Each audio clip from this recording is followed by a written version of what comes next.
कभी कभी इंसान अपनी आंखों के सामने हो रही चीजों को भी समझ नहीं पाता, और कभी कभी जो सबसे ज्यादा अपना लगता है वही सबसे बड़ा धोखा बन जाता है।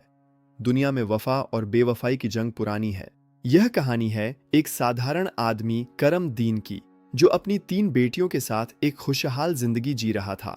उसकी पत्नी का कई साल पहले इंतकाल हो चुका था और अब उसकी पूरी दुनिया उसकी बेटियां थीं।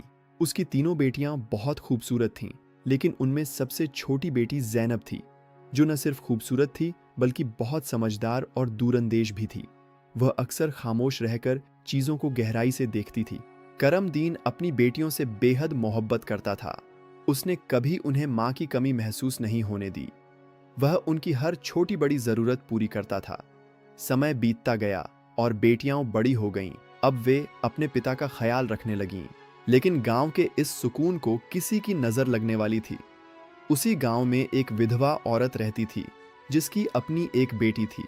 वह औरत अक्सर दूसरों के घरों में ताक झांक करती और कुछ न कुछ मांगने के बहाने पहुंच जाती थी। जब भी करमदीन की बेटियां खाना बनाती, वह औरत बहाने से उनके घर आ जाती। धीरे धीरे अजीब बातें होने लगीं। जब करमदीन खाना खाता तो उसका खाना खराब निकलता, कभी उसमें गंदगी होती और कभी स्वाद बिल्कुल कड़वा। ज़ैनब को शुरू से ही उस औरत पर शक था। वह अपने पिता से कहती थी कि अब्बा, यह औरत ठीक नहीं लगती, इसके इरादे नेक नहीं हैं। लेकिन उसकी बड़ी बहनें उसे समझा देती कि वह बेचारी गरीब है और उसका दिल साफ है। असल में वह विधवा औरत बहुत चालाक थी। वह चुपके से उनके खाने में राख मिला देती थी ताकि घर में झगड़ा पैदा हो। करमदीन को लगता कि शायद उसकी अपनी बेटियां अब काम में लापरवाही कर रही हैं।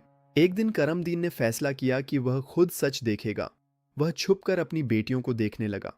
उसने देखा कि बेटियां बहुत प्यार से खाना बना रही हैं। सब कुछ साफ था, लेकिन अचानक वही औरत आई और उसने चुपके से राख मिला दी। जब करमदीन ने उसे पकड़ा तो वह औरत बहुत चालाक थी। उसने नाटक करते हुए कहा कि वह तो सिर्फ यह देख रही थी कि करमदीन अपनी बेटियों से कितना प्यार करता है। उसकी चिकनी चुपड़ी बातों में आकर करमदीन फिर से उसके जाल में फंस गया।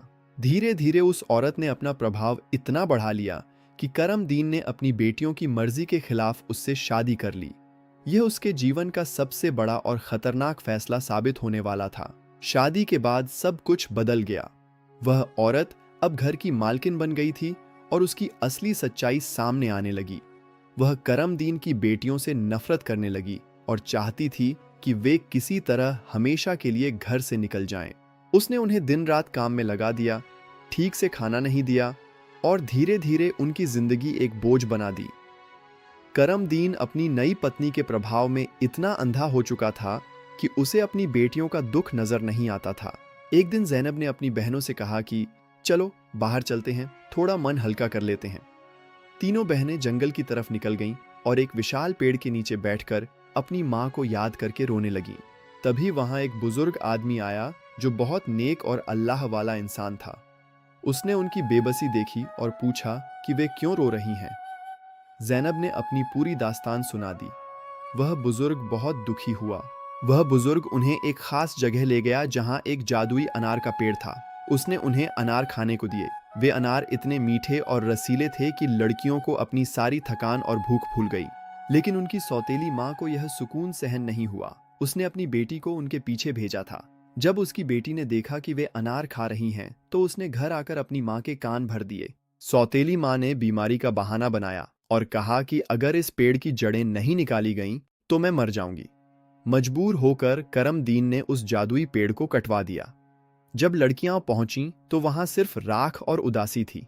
तभी वही बुजुर्ग फिर से आए और उन्होंने एक और चमत्कार किया। जहां पेड़ था वहां से दूध की एक ठंडी नदी बहने लगी। अब लड़कियां वहीं से दूध पीकर अपनी भूख मिटाने लगीं। यह देख सौतेली माँ का गुस्सा 7वें आसमान पर पहुंच गया। अब सौतेली माँ ने सबसे खतरनाक चाल चली। उसने करमदीन से कहा कि मेरी बीमारी का इलाज सिर्फ तुम्हारी बेटियों का खून है। यह सुनकर करमदीन की रूह कांप गई, लेकिन वह उस औरत के वश में था। अपनी बेटियों को जान से मारने की हिम्मत उसमें नहीं थी, इसलिए उसने उन्हें घने जंगल में बहुत दूर छोड़ दिया। उसने अपनी पत्नी से झूठ बोल दिया कि उसने उन्हें खत्म कर दिया है। जंगल में वे तीनों बहनें बिल्कुल अकेली थीं, मगर जिसकी हिफाजत खुदा करे उसे कौन मिटा सकता है। 3 राजकुमार शिकार करते हुए वहां आए और उन्होंने उन तीनों बहनों की खूबसूरती और सादगी देखकर उनसे शादी कर ली। उनकी जिंदगी में फिर से खुशियां लौट आईं, लेकिन आजमाइश अभी बाकी थी। एक ताकतवर जादूगर ने जैनब को अपनी कैद में ले लिया। बरसों बीत गए, जैनब उस कालकोठरी में तड़पती रही। इस बीच उसका बेटा बड़ा हो गया, जिसे अपनी माँ की याद सताती थी। जैनब के बेटे ने कसम खाई कि वह अपनी माँ को ढूंढ कर लाएगा। एक नेक बुजुर्ग ने उसकी मदद की और बताया कि जादूगर की मौत का राज एक तोते में छिपा है, जो 7 पर्दों के पीछे एक पिंजरे में बंद है। लड़के ने अपनी जान जोखिम में डालकर उस तोते को पकड़ लिया। जैसे ही उसने तोते को खत्म किया, जादूगर की सारी ताकत मिट्टी में मिल गई। जादू का किला ढह गया और जैनब आजाद हो गई। माँ और बेटे का मिलन बहुत भावुक था।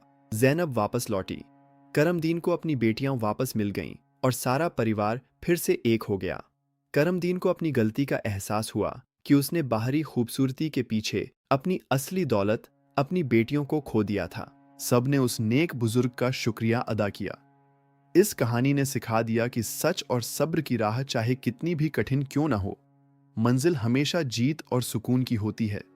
याद रखिए, अंधेरा चाहे कितना भी घना हो, उजाला एक दिन जरूर आता है।